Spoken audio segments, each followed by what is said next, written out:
Welcome to the Heart-Led Business Show, where compassion meets commerce and leaders lead with love. Join your host, Tom Jacobs, as he delves into the insightful conversations with visionary business leaders who defy the status quo, putting humanity first and profit second.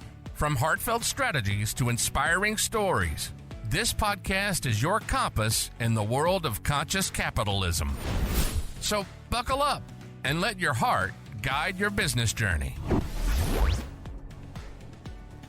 Welcome back to the Heart-Led Business Show, where passion and purpose pirouette together. Today, we have the incredible Kate Galli from Down Under, gracing our virtual stage. And as a vegan health coach, master trainer, and all-around plant-powered powerhouse, Kate has spent nearly 2 decades helping folks sculpt bodies and build lives brimming with compassion. Join us as we dive into her heart-led journey and uncover the secrets to thriving with plants.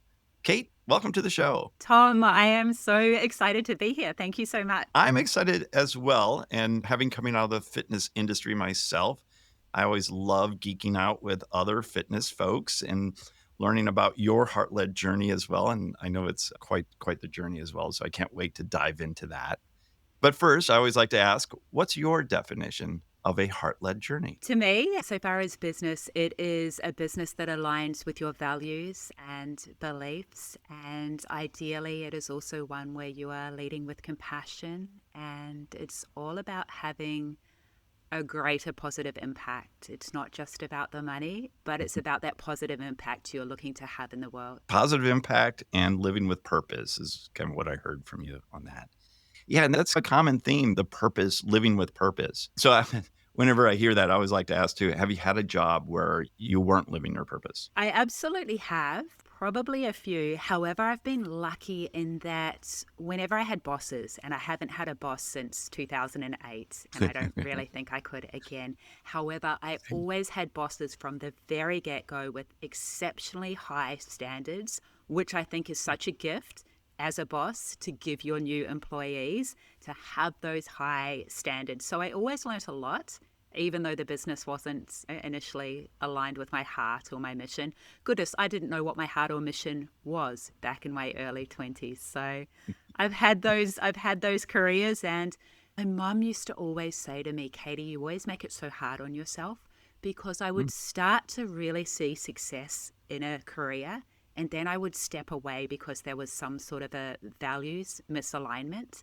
And I can never just ignore that. Once I'm aware of it, I'm out of there, and often too fast, and sometimes without knowing exactly where I'm headed. But that's a deal breaker for me. Once I realize that your mission and your business is not aligned with me, I'm gone. Wow. And how long did it take you to realize that, or to develop that sense, or was it always within you? It was more a notion of having the courage to back myself. Probably you have an awareness of what's not aligned, and you ignore that because you haven't built the self-belief. You haven't had the successes yet, and equally you haven't had the failures yet that you've come back from and realized that failure's not final, right? You just pick yourself up, learn, hopefully, and keep on going. It was my late 20s when I first stepped away from a business that was originally super aligned with my heart, because I was working on behalf of not-for-profits that I respected most in the world. However, there was an in-between.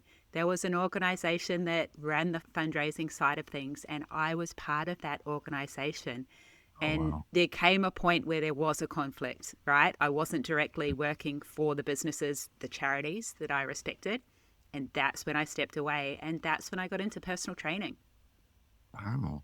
Awesome. What was that journey like between working for other people and then transitioning into personal training? So I was really lucky when I was first a personal trainer, and I started at about 28, 29 before I was too old, Tom. I thought that any older would be way too old for fitness. 19 years later, that was very young. However, my first job at a personal training studio, my boss was amazing, and he was still very hands-on, even though he came to the point where he had multiple studios and they were all under management. When I jumped on board, he spent a lot of time with his team, and he was amazing at what he did in many ways.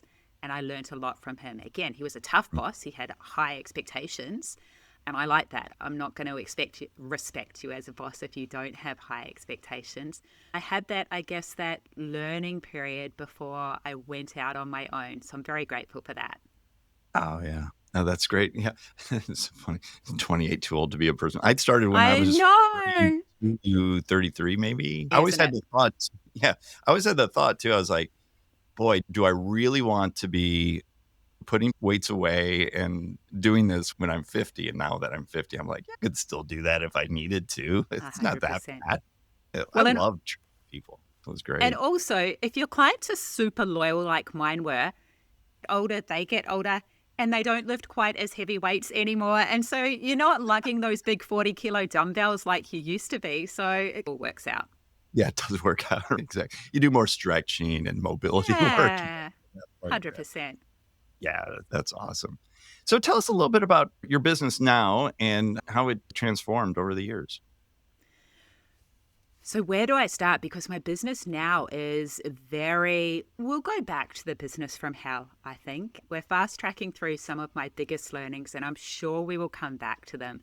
But where I am right now is I've left one-on-one personal training behind.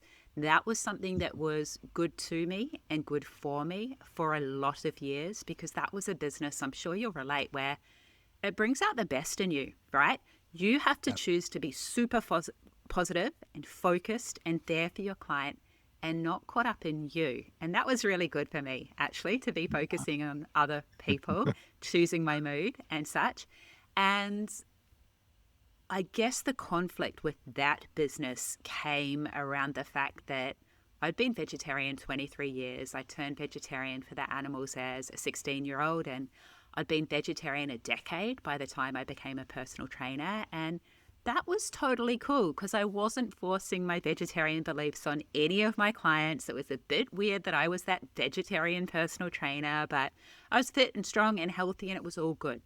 When I Yeah. became vegan 9.5 years ago, and I was well into my personal training career, I was successful, I was super confident in the way that my body looked, and I decided basically overnight that if I was vegetarian for the animals, I needed to be vegan for the animals. And Tom, I became an angry vegan for quite a Oh, period of time, and that is very common and completely understandable. And it also negatively impacted my relationships, including my business relationships and those with my clients. mhm. Oh, wow. And it got to a point where, as a professional, I just had to swallow my beliefs to a degree while I was with my clients who'd be eating animals and not taking my nutritional advice so much. Some of them Yeah. took on some advice, and that was amazing. However, after quite a number of years, I guess I felt that all or nothing alignment that I had that calling before, where the current position that I'd gotten myself into with business was out of alignment with where I wanted to be. My number one value was freedom. My number two value was integrity. I was feeling a lack of integrity, and I was Mm. feeling a lack of impact as well, because I was helping these non-vegans get amazing results, and I wasn't really impacting the life of all the vegans and vegans at heart out there that also want to create that fit, strong, healthy, plant-powered body. And so to finally answer your question, that's when I transitioned to online vegan health coaching only. And that is my focus these days, where I help vegans and vegans at heart go from stuck or inconsistent to fit, strong, confident in a plant-powered body and lifestyle they love, aligned with their heart. And the heart is really important. And that's part of the reason why I was so excited to come on this show. Yeah. And there's so many connections with the heart and with being vegan as well. You're taking care of your heart and it's heart led because you're caring about the animals as well. So I always have the question when I talk to vegans, what's the difference between vegan and plant-based? Yeah, great question. Plant-based usually comes from more of a health perspective. Very definitely is not a diet. It's not just about the nutrition. It's all about compassion and, to the best of your ability, living in a non-vegan world to avoid any animal exploitation. So it's not just food, it's entertainment, it's clothing, it's makeup, it's all of that. And again, Okay. it's not really coming from, hey, I'm doing this for my health, even though I personally think it is a really healthy way to live. That's not where it's coming from. It's coming from the heart, the ethics, the values, the animals. Yeah. Plant-based is an undeniably healthy way to eat where you're prioritizing plants. So you could live on junk food as a vegan. I could live on burgers and True. chips and Oreos as a vegan. And that is part of my mission as a vegan health coach. Those animal rights activists out there that only care about the mission, and I love them. I am all there for them. However, I want to help them be healthy as well so Mm, that they can be in it long term for the animals and not just skinny or skinny fat or unhealthy or low energy, which you would be right. if you survived on vegan junk food. Yeah. Yeah, totally. Yeah, my niece, hey Anna, she was vegan for a long time, and I was interested because I always looked at the packaging because it being nutrition oriented and personal training, and I was appalled sometimes by the number of ingredients in a lot of these vegan foods Yeah. that you can't even pronounce. I was like, "How is this? It's ultra processed and you're trying to make things taste like meat." I'm like, "That just seems goes against the whole philosophy of vegan and just the health aspect of it as well." So it's gone through phases, right? And initially, Mhm. the phases with the vegan meat and dairy alternatives and such, they were great transitional foods, and they still are. If you're a little bit lost and you don't know what to do, and it all seems a bit overwhelming, they're a really Yeah. easy starting point. As an industry, initially, they just wanted like taste parity, they wanted to get the taste right, and then they Yeah. needed to get the price right. And Uh-huh. now, the frontier that they're on now is having taste and price and health, like minimal whole food Mhm. ingredients. And there are amazing businesses doing truly amazing things where it is, as you suggest, only quality ingredients as it should be. None of that rubbish that we can't even pronounce. However, you do have to look out for it. You do have to be aware, Yeah. like with any way Yeah. that you eat. Of course, yeah. There's plenty of non-vegan, unhealthy foods out there For as well, sure. for sure. So you had mentioned earlier that you started as an angry vegan. How did that come about, and why were you angry?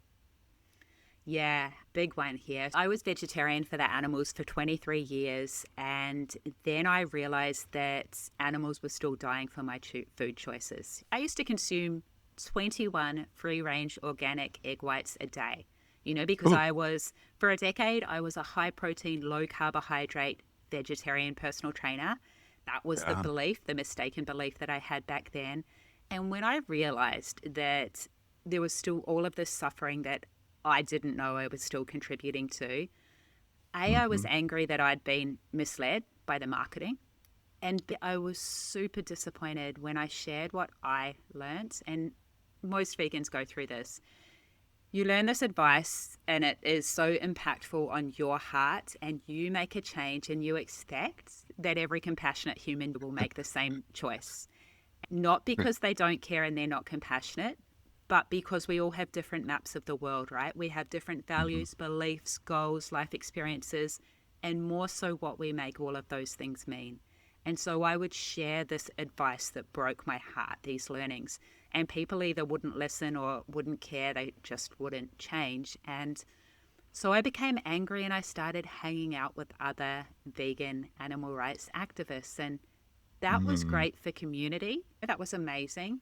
However, also, it drew the stark contrast between those individuals and the family, clients, and friends I had that did not live that way. And yep, Tom, I don't know whether I would have come to this realization on my own without the most brutal awakening and the mm, brutal reality that got me to the point of giving up being an angry vegan was about 3.5 years ago. I got the phone call from my father that I always thought I'd get from my mum. Dad's mm, not the healthiest man, not in the way he eats and not in the way he thinks. And I always thought I'd get the Katie, it's your dad. And mm. I got the Kate, it's your mother. And Oh, mum had died suddenly. oh, so sorry. And I'd spoken to her that morning and everything was completely fine. And I will say mum was the only vegan in the family. And she was the picture of health and full of love and compassion and energy. And all of a sudden, one day she was gone. And it didn't happen overnight. However, anyone listening that knows that just the undescribable shock and grief when something so horrific you don't even think about it ever happening, because you just can't. When it does happen, that energy, the sadness and the emotions that are just so all-consuming, I genuinely had no more energy left beyond that grief to hold the anger and frustration that I had been holding towards all the I just didn't have it in me. And also, I realized with Mum, no regrets. We both knew how much we loved and respected each other. If it had been my father, I would have had regrets. And part of that was my judgment on him, a big part of it. And so that was when I consciously decided to let go of that angry vegan part of me. And it's still, I won't lie, it's still a daily focus and effort. Sure. It doesn't Yeah. come naturally. I'm committed to it though. Did you feel just a lightening up in terms of the emotion and just realizing that the love needs to overpower that anger and all that within you? You do. First, when you go vegan initially, most people say a heavy weight is lifted. That weight of incongruence, if you're a compassionate person and you're not living a life aligned with those compassionate beliefs, whether it's consciously or unconsciously, I experienced that lightening, that heart opening when I first went vegan. And then I let too much anger and frustration back into my heart, right? We need compassion for the animals ourselves and our fellow humans, not just the Yes. animals and not just the animals and ourselves, right? And Sometimes the animals are nicer, so, you know. 100% easier. And so definitely it is the better way and the more Yeah. fun way. And more importantly, it's the more effective way. And this relates to business as well, obviously. Leading with love, compassion, deliciousness, and hey, let's do this together. Welcoming people into the lifestyle. That is a whole lot more effective than leading with judgment and frustration and you need to be perfect, right? That's just not effective.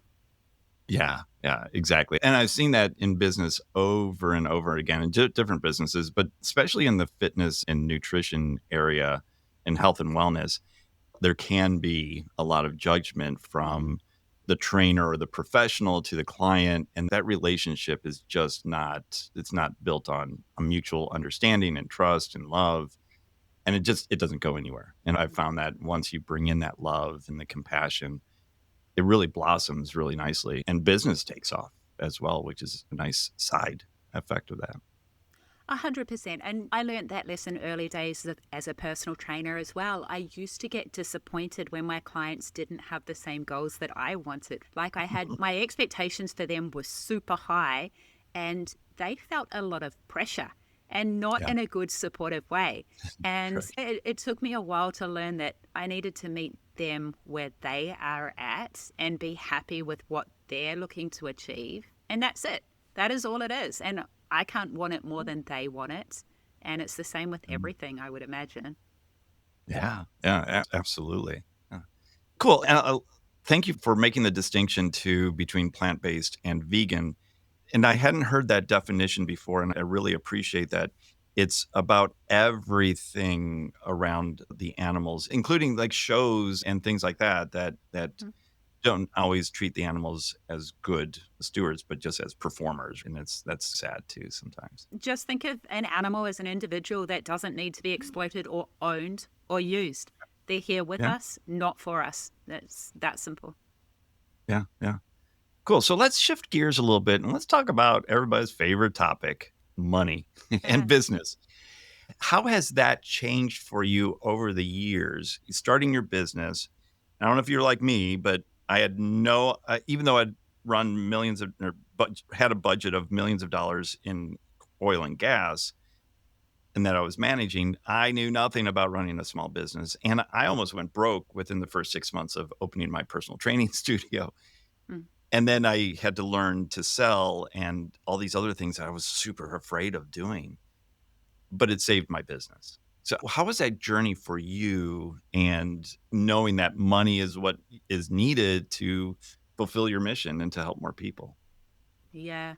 So I guess if we do touch on the business from hell, which was a personal training franchise, that first boss who was so amazing, I went into business with him a couple of years in. So we bought one of the personal training franchises after I'd been a trainer a couple of years or so, and Oh, my ignorance around money shone through at that point in time. I was the star personal trainer and he was the owner, and I thought, due diligence, let's just leave it all up to him. All I need to know, my only idea of being a director and a manager was lead by example. yeah. Really not enough. Super basic. Wrong.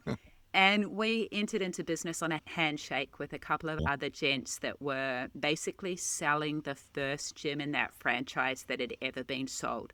So even though the Oh, franchise wow. was amazing with all its rules, it didn't have rules and guidelines yet for the selling of a franchise. So it was like, the clients will stay, right? Yeah, the clients will stay. And when you buy a gym, you buy goodwill. We took over a commercial lease and we took over two equipment leases.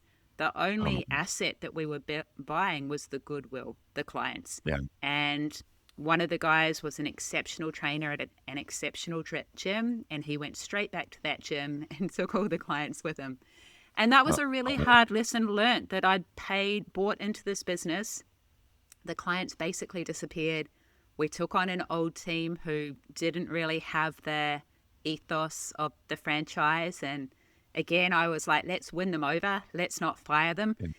And so that was tough lessons, slow learns. And the biggest lesson, I think, was to back yourself. I went into that business believing the self-belief that all these other individuals in the franchise had about themselves. It was, I'll say it, it was a boys' club, and a lot of the boys thought they were pretty special, and I believed them.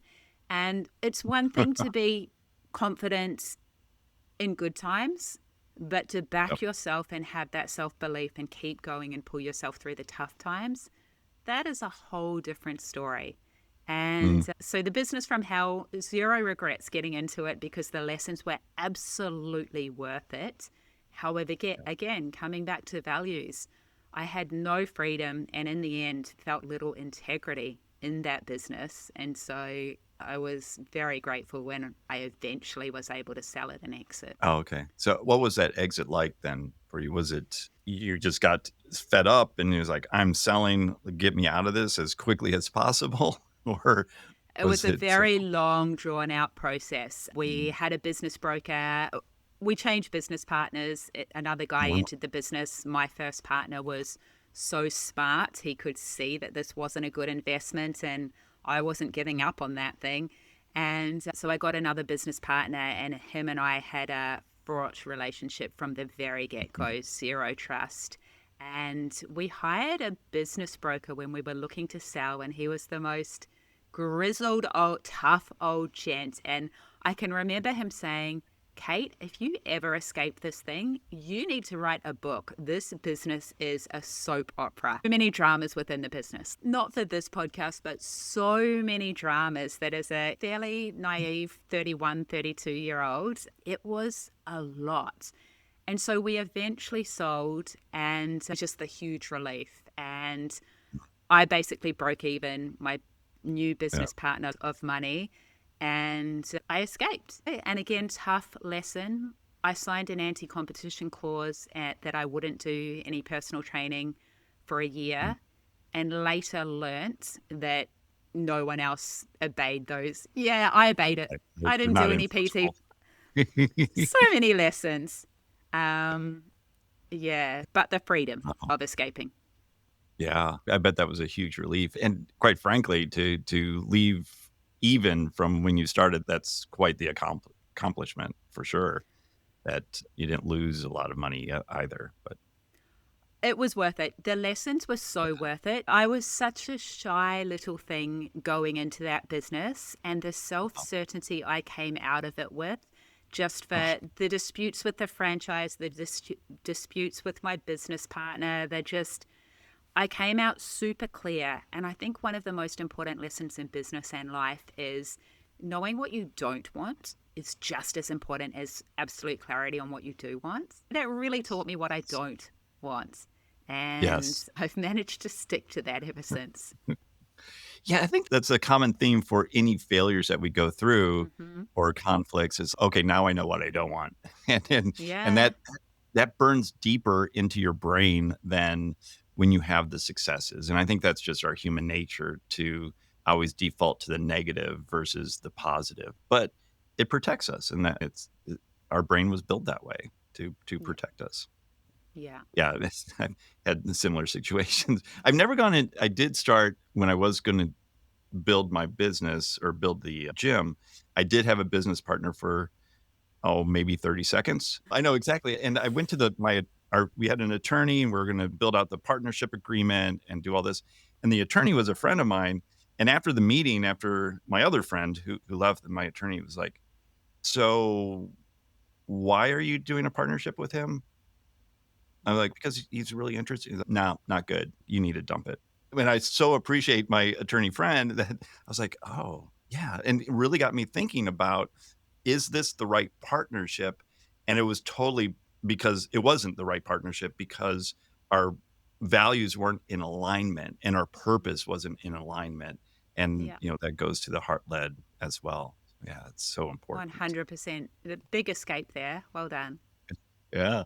So before we wrap up here, I'd love to hear one piece of advice that you might have for a heart-led business owner or somebody that identifies as a heart-led business owner that might be struggling right now and especially struggling with the money side. What type of advice would you give them? Oh, two things come to mind, and I'll share. I struggled with the money side as well for a bit, which I think is really in my area, being anyone in animal rights activism, anyone in a creative field, anyone that's doing something they'd almost do for free anyway, right? They care so much, or their purpose is bigger than themselves, that they'll readily undersell themselves. A lesson I've learned from training some incredibly successful, wealthy people is earning more money allows you to have greater impact. It allows Yep. you to amplify your impact and also the impact of the people that you respect. And it's just so much more freeing, the compounding effect of being able to earn what you're worth and not Yep. be bootlegging it, which is exhausting. So that was a lesson. But also, I do want to share my biggest, most impactful lesson of 2024. I did too much in 2024. I split myself way too thin, and I was seeking calm and clarity, and I wasn't finding it until I started journaling, a habit that I had denied for years. Like I denied meditation for years. Hmm. And halfway through last year, I swapped my doom scrolling in the evening and craving red wine for a more positive addition to my life, which was 10 minutes journaling down by the river or more. And I was seeking calm and clarity. I started every day, every page each evening with the words calm and clarity. And journaling was the habit that brought me that calm and clarity. So if you're feeling anxiety or overwhelm or you're not sure of the next best step, journaling is almost like self-coaching. And it's Yeah, amazing to clarify your goals, to enforce your self-belief, your gratitude, all of these things that are undeniably impactful. And you can start with as small as one sentence or 1 minute a day. for sure.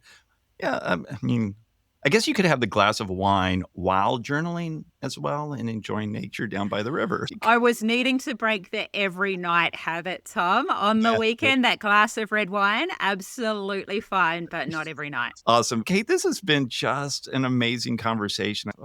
I'm glad that we had this show together. How can people learn more about your training, your online presence, and potentially work with you? Amazing. I've had so much fun too, Tom. Thank you so much. The best place to connect with me is strongbodygreenplanet.com. You'll find links to everything I do there. You'll find links to the Plant Positive Journal. I love journaling so much, I created one. And also, it helps you adopt a healthy plant-based lifestyle one step at a time if that's something you're open to. Thank you so much, Kate, for joining us today. I know the audience really appreciates you, and I certainly appreciate you as well. So thank you so much. My pleasure. Thank you, Tom. It's been a blast. Yes, it has. And thank you, listeners, for listening to and watching the show, depending on what platform you're on. We really do appreciate it. Now, make sure that you're checking out everything that Kate's doing, and we're going to provide all those links down in the show notes. So make sure that you're checking that out.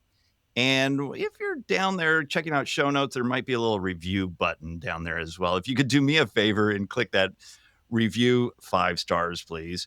And that really helps spread the word about the show and get the word out for more heart-led people so that they can understand what it's like to be a heart-led business owner. Until next time, lead with your heart. You've been listening to the Heart-Led Business Show, hosted by Tom Jacobs. Join us next time for another inspiring journey into the heart of business.